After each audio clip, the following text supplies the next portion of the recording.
ఎవరు ఎవరికి తోడవుతారో, ఎప్పుడెందుకు విడిపోతారో,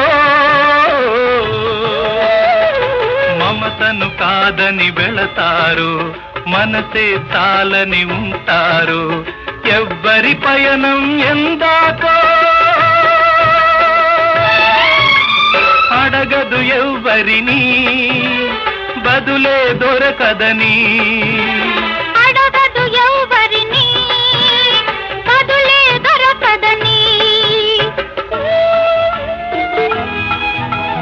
కడుపు తీపికి రుజువేముంది, అంతకు మించిన నిజమేముంది. కాయే చెట్టుకు బరువైతే చెట్టును భూమి మోస్తుందా? ఇప్పుడు తప్పులు తెలుసుకొని